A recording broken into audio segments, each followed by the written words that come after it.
How are you tonight? I was waiting for you. Come, rest your head, and let me take you back. Back to another time, long before the world, you know. Tonight we'll wander softly through the shadows and candlelight of Colonial America. We will see what life was like for the ordinary settlers. What it meant to wake up in a rough wooden cabin, with hunger gnawing at your belly and frost creeping in from the cracks. We'll meet figures whose names you may know, like Pocahontas. We'll explore strange mysteries, like the Salem witch trials, where fear itself seemed to hold a village captive. And at last, we'll peek into the lives of the privileged few, the ones with fine gowns and imported tea, who lived a very different rhythm. But for now, my dear, let us begin at the beginning. Let us slip quietly into the life of the first struggling colonists. Segment 1. Why it sucked to be a Jamestown settler. Imagine, if you will, that you open your eyes to the sound of water lapping against the banks of a broad, slow river. The air is damp, heavy, and filled with the sweet rotting scent of marsh plants. You are in Virginia, but not the Virginia of rolling horse pastures and stately plantations. This is the very first settlement. Jamestown, founded in 1607. The cabin you wake in is not truly a cabin at all. It is more of a hut, built quickly and roughly from green timber. The walls bend inward. The roof leaks whenever the rain falls, which is often. And when winter comes, the chill creeps in. No matter how high the fire burns, you sit up slowly, brushing straw from your skin. It pricks you, leaving faint marks, for the settlers have little by way of bedding. Food, too, is scarce. Perhaps this morning there will be only a handful of cornmeal. Perhaps there will be nothing at all. This was the settlers' greatest trial. My love, hunger. Not the kind of hunger that comes when one skips a meal, but the kind that gnaws every waking moment. The first winters in Jamestown became known as the starving time. Men and women searched desperately for something, anything, to fill their bellies. Roots, nuts, even shoe leather was boiled in pots, softened, and swallowed. And so, the rhythm of life here was not one of comfort, but of constant struggle. During the summer, the air is thick with mosquitoes. Their buzzing is relentless, and their bites spread sickness. The settlers do not yet understand the fevers carried by the swampy land. Malaria and dysentery. The water they drink, drawn straight from the river, brings illness as often as it brings relief. If you imagine yourself walking outside, you would see the narrow palisade wall around Jamestown. It is meant to protect the colonists, not only from wild animals, but from attacks. For relations with the Powhatan peoples are tense, sometimes peaceful, sometimes violent. The settlers rely on them for food and trade, yet distrust runs deep. Each day there is a soft undercurrent of fear. Picture yourself pulling on rough clothing. Your shirt is made of coarse linen, stiff with wear. Your shoes are cracked at the seams, and your hands, even if you are young, are blistered and calloused from endless labor. The colony demands work from everyone. Cutting timber, tending fires, guarding the walls. There is no idle time save for the long evenings when hunger dulls all conversation. For women, and there are very few in the early years, the burden is even heavier. They cook, mend, and nurse the sick, while enduring childbirth in a place with no midwives, no medicine, and no certainty of survival. To live here is to live balanced constantly, on the edge between life and death. The settlers hear stories, whispered in the dusk, of how plentiful the new world should be. They were told of fertile land, flowing rivers, gold and riches. But what they find instead is mud, disease, and hunger. The dream of America is far from the reality of their days. And yet, somehow, they endure. Imagine yourself sitting by the fire as evening falls, the air thick with wood smoke. Your stomach is empty, but there is a kind of quiet determination in your heart. This place may be harsh, but it is also a beginning. And though you do not know it, the story you are part of will ripple through centuries to come. So, my love, that was the daily rhythm of life in Jamestown. Hardship upon hardship, hunger, illness, and fear. A life where every dawn felt uncertain, and every night was survived rather than enjoyed. Yet out of this struggle, something would grow. Something that would shape the land forever. And in the next part, we will turn from the nameless settlers to one figure whose story you may think you know. The young woman called Pocahontas. The real Pocahontas story. Now, my love, let us turn the page and walk beside one of the most famous figures in early America. Her name was Matoka, though the world remembers her by another name, Pocahontas. It was not truly her name, but a nickname. A word that meant something like playful one or mischievous child. It was the kind of name a family might use fondly, as if to say, she brings lightness to the room. Imagine her not as the painted heroine of films and fairy tales, but as she truly was, a young girl, daughter of the powerful Powhatan chief. Her people lived in villages of thatched houses, surrounded by fields of corn, beans, and squash. The forest was alive with the rhythm of birdsong, the scent of pine, the rustle of deer moving quietly through the brush. This was the world she knew, long before English ships dropped anchor on the Virginia shore. When she was still a child, the strangers arrived. Tall wooden ships, sails billowing, strange tools, and even stranger customs. They built their fragile fort at Jamestown, the one we visited together in our first segment. The settlers were hungry, sick, and desperate, and from the beginning, their world brushed against hers. Many stories have been told of Pocahontas.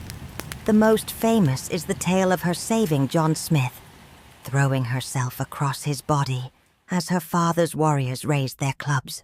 You may have heard it before, but historians remind us the truth is gentler, less dramatic, though no less important.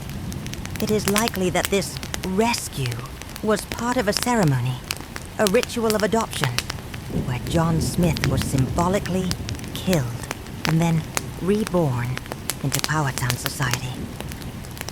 The young girl may have been a participant in this, yes, but not in the way the old legend insists.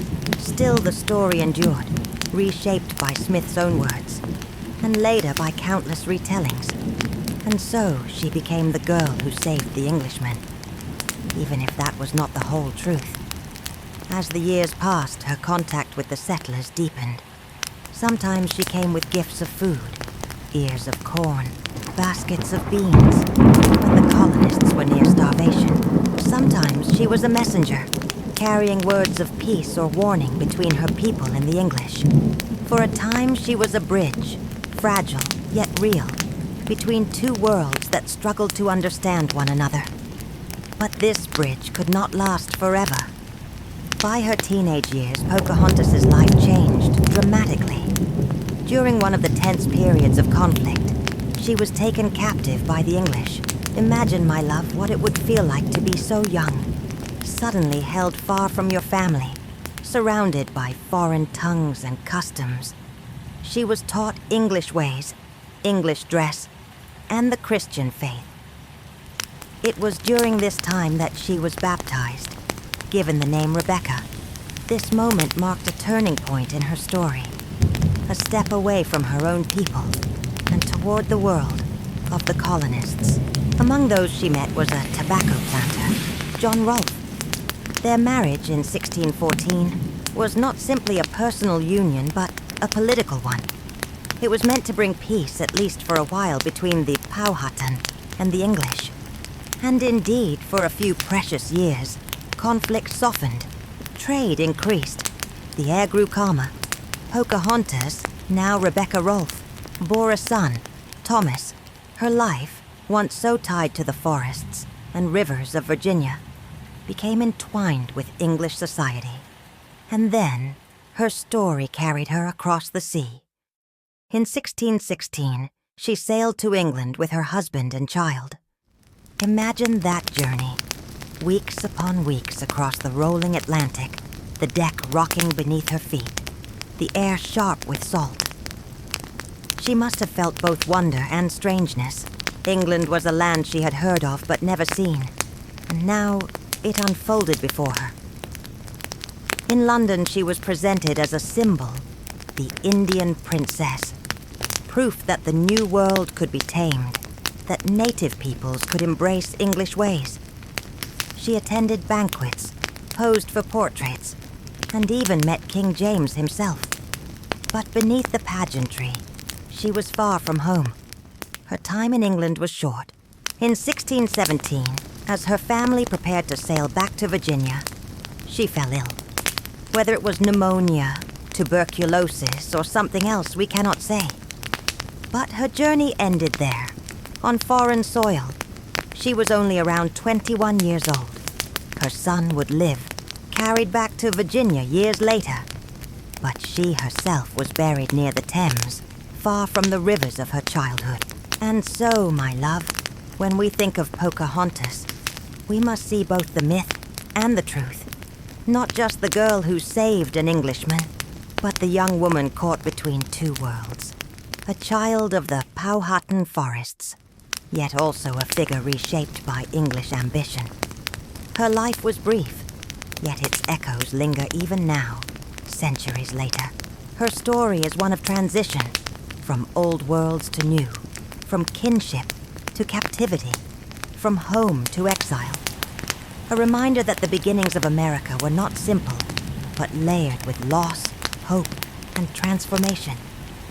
And as we close her chapter, we will let the river carry us onward, away from her personal story, into something larger, something stranger.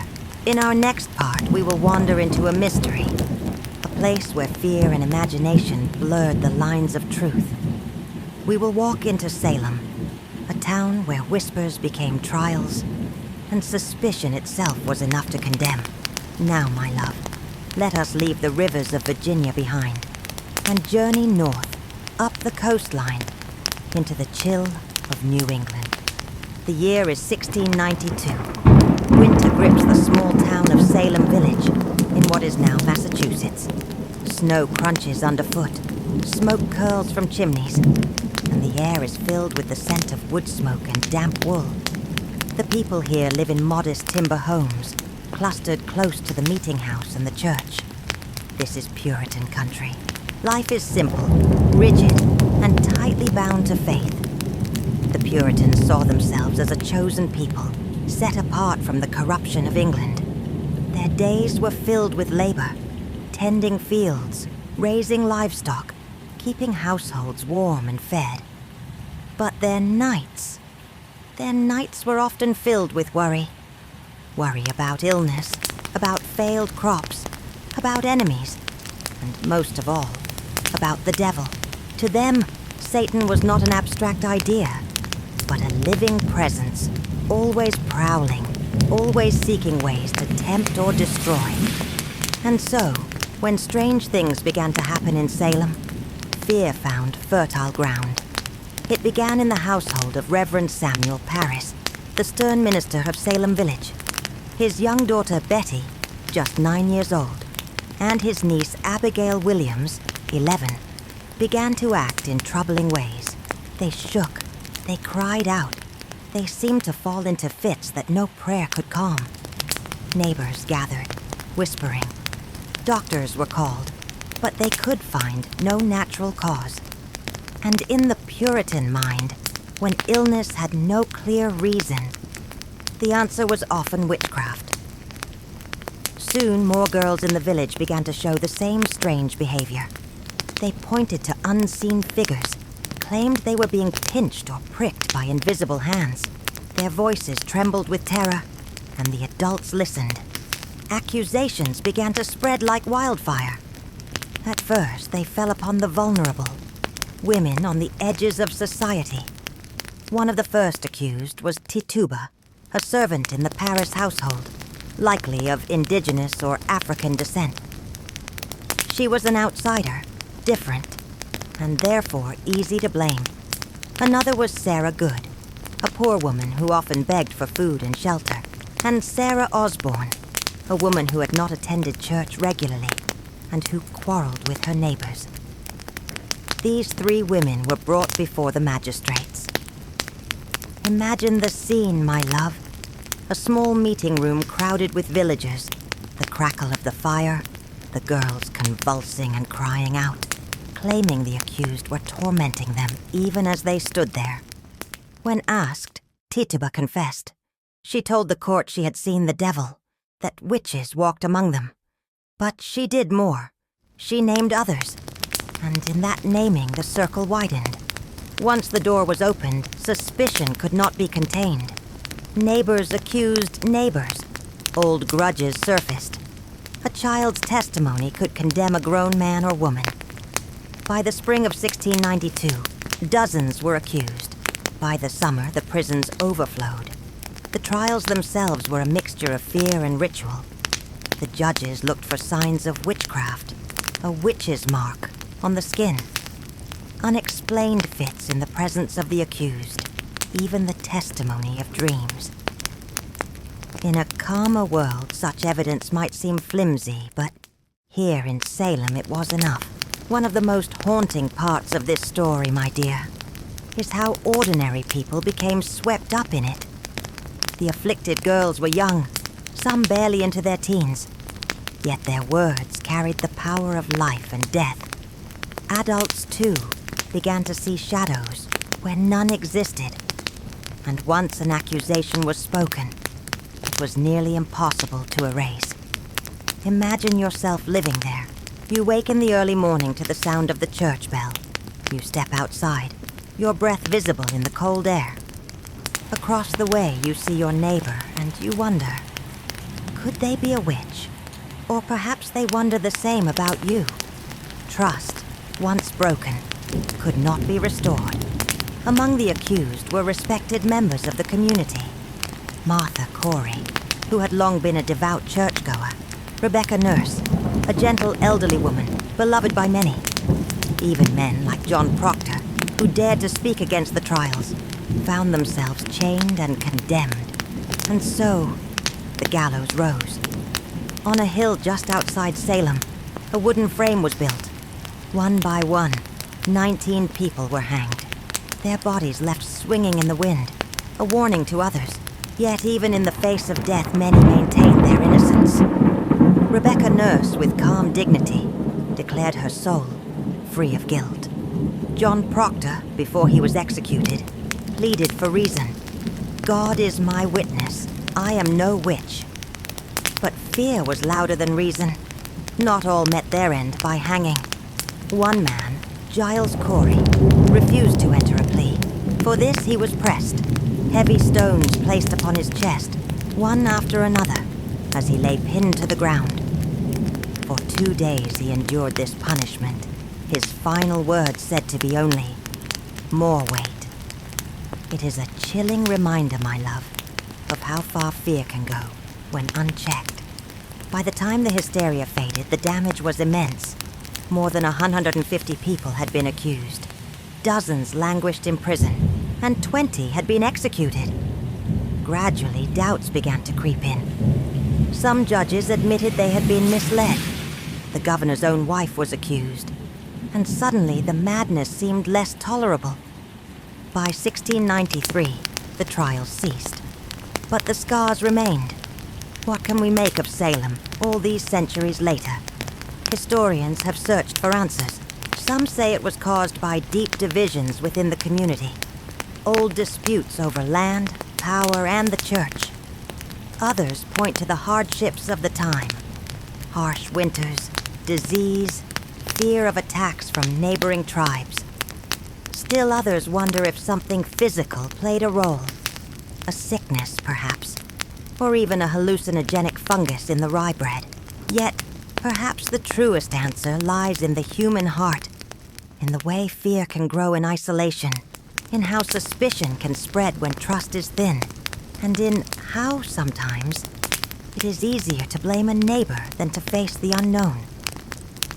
The Salem witch trials remain one of the most haunting chapters of early America, not because of the number of lives lost, but because of what they reveal, how fragile truth can be, and how easily fear can overshadow reason. Even today, when we speak of a witch hunt, we echo Salem's legacy, a reminder of what happens when whispers become accusations, and when justice gives way to hysteria. And now, my love, let us gently set aside the shadows of Salem. Let the whispering voices quiet. Let the snow fall softly once more, covering the scars of that fearful year. From here, we will turn to something very different. We will step into the world of the colonial elite, those whose lives seemed far removed from starvation, captivity, or witch hunts. We will walk through grand plantation homes, where imported fabrics and polished silver reflected a different rhythm of life. A life of luxury, but one also built upon unseen burdens. Life of the colonial elite, privilege and ritual in early America. Now, my dear, let us rise above the mud and chill of the common settlers and imagine a very different world. One of fine fabrics, polished wood, and delicate silver gleaming in candlelight. You wake in a room with walls paneled in dark wood, polished smooth, and a floor covered in soft rushes. The morning sunlight filters through glass windows, a rare luxury in these times. Your bed is draped with linens so clean and soft that they feel almost like clouds against your skin. No bitter frost seeps through the walls here. No hunger gnaws at your belly. Instead, there is the slow, deliberate rhythm of comfort and a life carefully arranged. In the colonial elite households, life is measured in rituals. Breakfast might include imported tea or coffee, sweetened with sugar from the Caribbean, served on delicate china. The aroma of freshly baked bread or pastries fills the air, mingling with the scent of polished wax on wooden floors. Servants, often enslaved or indentured, move quietly, anticipating every need before it is spoken. Imagine yourself watching a child dressed in fine wool and lace, carefully taught to curtsy or bow. Every gesture, every posture, is a reflection of status, and every action follows an unspoken etiquette. The elite do not labor in fields. Instead, their days are spent managing estates, reading letters from distant relatives, or attending church in their best attire. Business is conducted with careful words and soft-spoken authority. A plan for trade, a discussion about crops, even a casual conversation, all carry weight and consequence. And yet, even in this luxury, there are shadows. Their wealth and comfort are built upon the toil of others, laborers, indentured servants, and enslaved people whose names are often forgotten. The rhythm of their lives may seem serene, but it is dependent on the constant, unseen work of many hands. Social gatherings are grand affairs. Imagine stepping into a parlor filled with neighbors, friends, and merchants. Candles flicker on polished surfaces, casting warm light over carefully arranged furniture. Music plays, perhaps a gentle harpsichord, perhaps a flute, and conversations are punctuated by polite laughter. Desserts, rare and sweet, are passed carefully. Guests are seated according to rank, and every word carries subtle meaning. In this world, fashion is a signal of place and power. Gowns of imported silk, embroidered with gold thread, gloves and caps carefully arranged, shoes polished to reflect the hearthlight. Even children are taught the subtleties of social standing, how to speak, how to sit, how to appear both graceful and obedient. Yet, my dear, the colonial elite were not entirely removed from hardship. Their lives carried pressures of a different kind. Maintaining wealth, securing alliances, managing conflicts both within the family and across the community. Decisions about land, inheritance, or marriage could shape the future of generations. And in a world so uncertain, where disease and death were never far, every day required careful attention and constant planning. Imagine, if you will, a summer evening on a plantation. The sun is low, casting long shadows across trimmed hedges and flower beds. A carriage arrives, bringing friends for a dinner under the wide canopy of a great hall. The table is laid with silver and china. Candles flicker in crystal holders. Voices murmur over roasted meats, and the scent of herbs and fresh bread fills the air. Outside, the laborers continue their work in silence, unseen but essential. There is a strange beauty in observing these contrasting lives, my love. The settlers of Jamestown waking to cold and hunger. The young girl Pocahontas walking between worlds, caught in history's currents. The terrified villagers of Salem, whispers echoing through icy streets. And finally, the elites in their polished homes, a life of careful luxury, supported by hands that never rest. By seeing these lives side by side, we understand the full texture of early America, not just the stories of hardship, not just the tales of survival, but the rhythms, the choices, and the humanity in every corner of society. As night deepens and the candlelight dims, we can rest, my love, knowing that these stories now live quietly in our minds. The struggles, the triumphs, the mysteries, and the contrasts, all tucked safely into the pages of history. And perhaps as you drift closer to sleep, you will imagine yourself in these worlds, softly walking alongside settlers, hearing the laughter of children, smelling the wood smoke, and feeling the texture of history beneath your fingertips. History, in its gentle unfolding, can be a lullaby, a reminder of resilience, of wonder, and of the comfort of knowing that while the past was harsh, tonight you are safe. So, my love, rest now. Close your eyes. Let the stories settle like soft snow upon your mind. The Jamestown settlers have returned to their cabins. Pocahontas has found her place among history's whispers. Salem is quiet at last, and the colonial elite have dimmed their candles for the night. Sleep well, knowing that you have wandered through centuries, held gently in the arms of history. Good night, my dear, and dream softly.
because of the number of lives lost, but because of what they reveal.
she had seen the devil, that witches walked among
them.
centuries later. Historians have searched for answers. Some say it was caused by because of the number of lives lost, but because of what they reveal. How fragile truth can be, and how easily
fear...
because of the number of lives lost, but because of what they reveal. How fragile truth can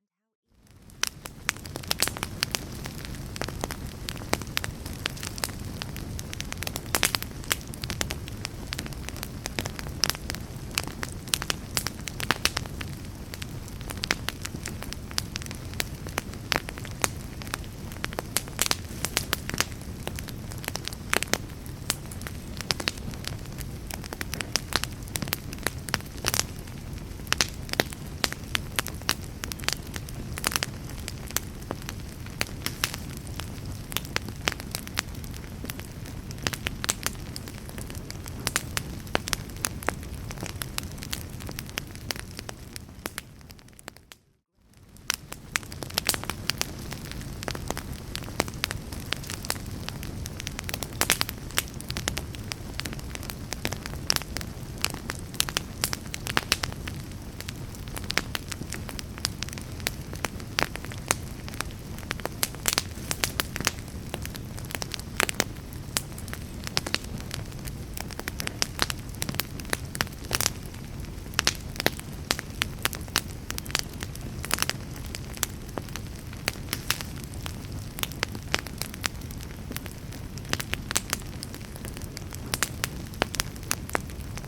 Salem's legacy. A reminder of what happens when whispers become accusations, and when justice gives way to hysteria. And now, journey north, up the coastline, into the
chill of New England. The year is 6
death many maintained their innocence. Rebecca Nurse, with calm dignity, declared her soul more than 150 people had been accused. Dozens languished in prison, and 20 had been executed. Gradually, doubts began to creep in. Some judges admitted they had been misled. The governor's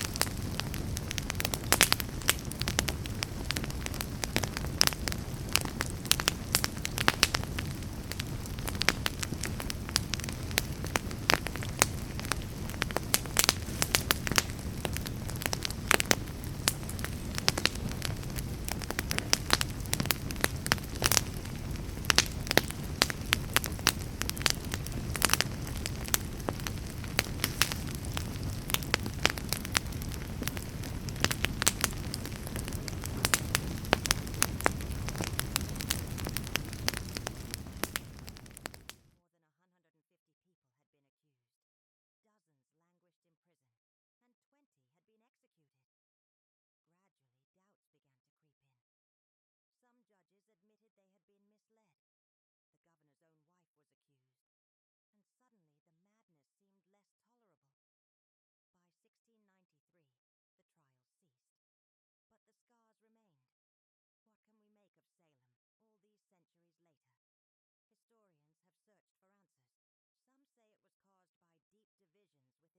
Some say it was caused by deep divisions within the community, old disputes over land,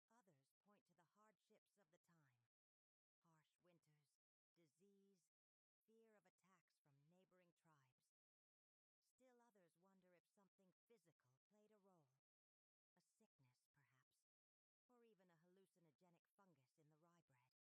Still others wonder if something physical played a role. A sickness, perhaps, or even a hallucinogenic fungus in the rye bread. Yet, perhaps the truest answer lies in the human heart, in the way fear can grow in isolation, in how suspicion can spread when trust is thin, and in how, sometimes, it is easier to blame a neighbor than to face the unknown. The Salem witch trials remain one of the most haunting chapters of early America, not because of the number of lives lost, but because of what they reveal: how fragile truth can be, and how easily fear can overshadow reason. Even today, when we speak of a witch hunt, we echo Salem's legacy, a reminder of what happens when whispers become accusations, and when justice gives way to hysteria. And now, my love, let us gently set aside the shadows of Salem. Let the whispering voices quiet. Let the snow fall softly once more, covering the scars of that fearful year. From here, we will turn to something very different. We will step into the world of the colonial elite, those whose lives seemed far removed from starvation, captivity, or witch hunts. We will walk through grand plantation homes, where imported fabrics and